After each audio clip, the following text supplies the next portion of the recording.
Kisah Nabi Muhammad Sallallahu Alaihi Wasallam singgah di Kuba dan membangun masjid. Sebelum menuju Yathrib, Rasulullah Sallallahu Alaihi Wasallam bersama Abu Bakar, Amir bin Fuhairah, dan Abdullah bin Uraikid singgah terlebih dahulu di Kuba.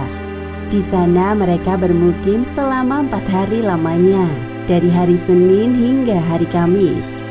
Dalam hari-hari tersebut, Rasulullah dibantu kaum muslimin dari Yathrib yang dikenal dengan sebutan kaum Ansor, membangun sebuah masjid pertama dalam sejarah Islam.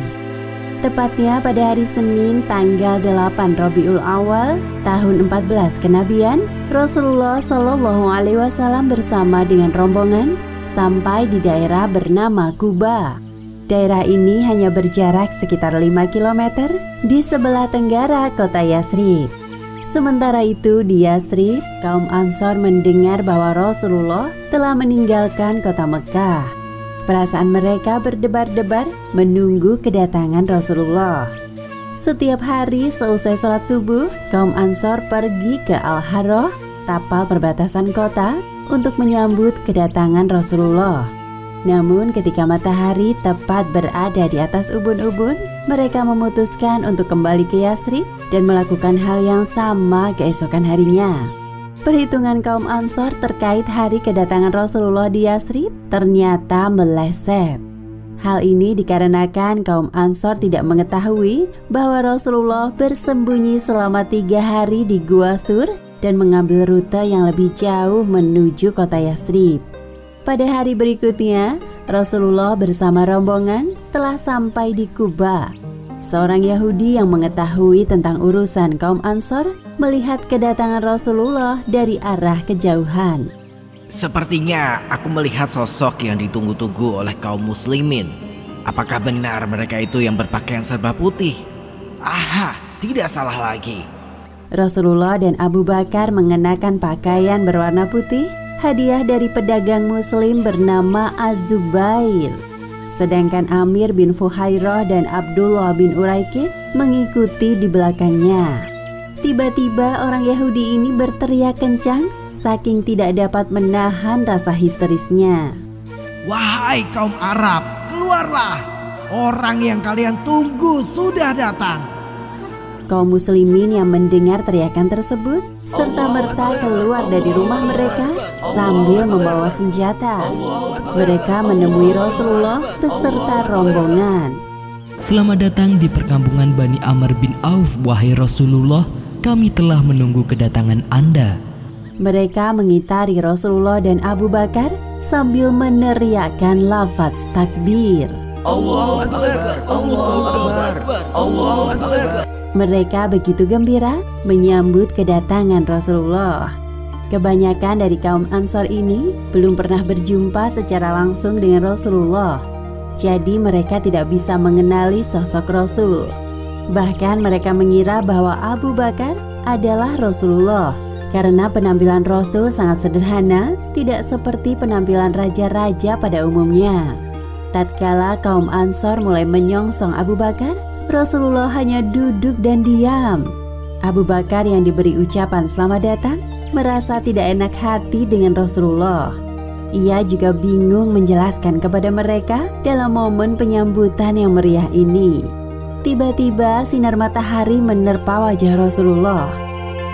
Abu Bakar dengan sigap mengangkat sebagian pakaiannya untuk menaungi Rasulullah dari teriknya matahari. Pada saat inilah kaum Ansor mengetahui sosok Rasulullah Sallallahu Alaihi Wasallam.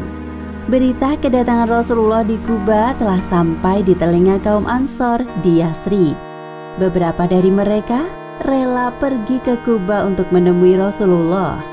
Selama singgah di Kuba, Rasulullah tinggal di rumah Kulsum bin Hadam.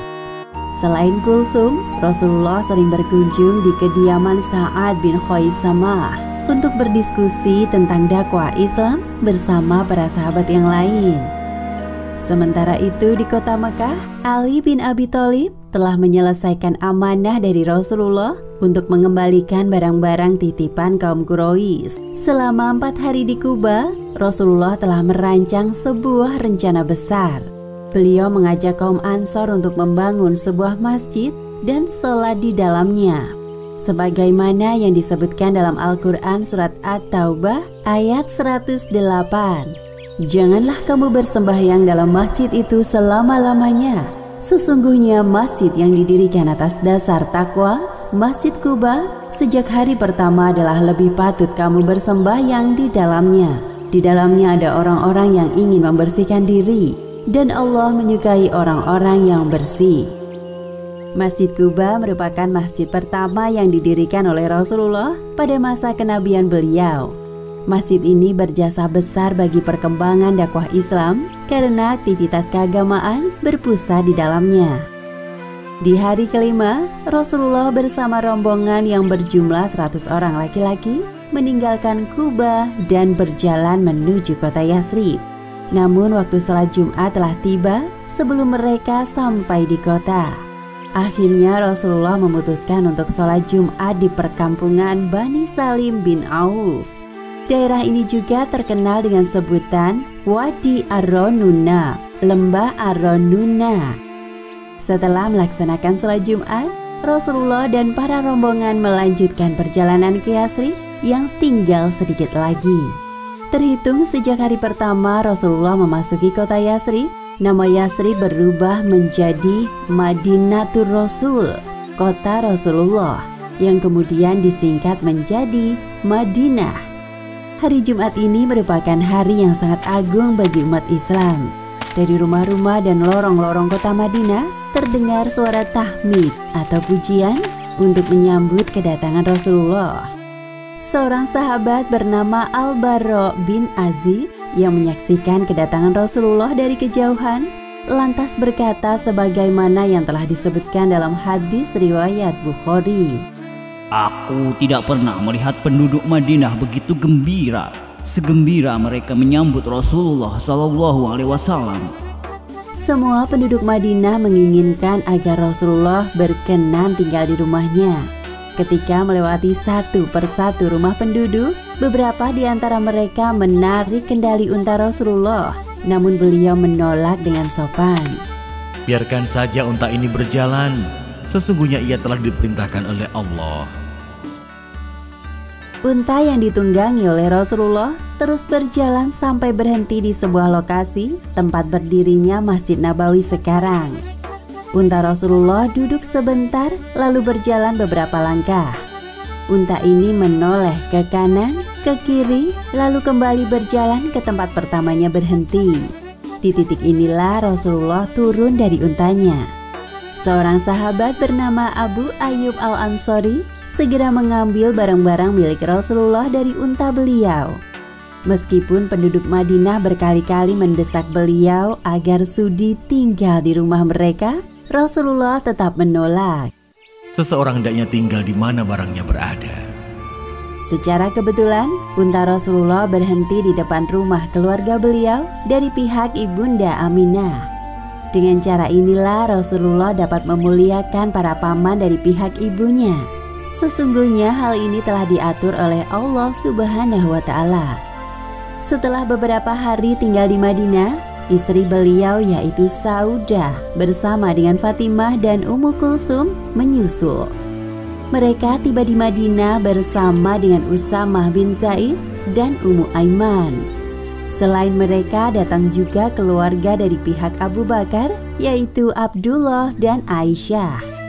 Sedangkan putri Rasulullah yang bernama Zainab masih tinggal di Mekah bersama dengan suaminya yang bernama Abu Al-Ash. Demikianlah akhir kisah singgah di Kuba dan membangun masjid. Hikmah yang dapat kita ambil dari kisah ini: pertama, hendaknya kita saling bergotong royong dalam perkara yang baik.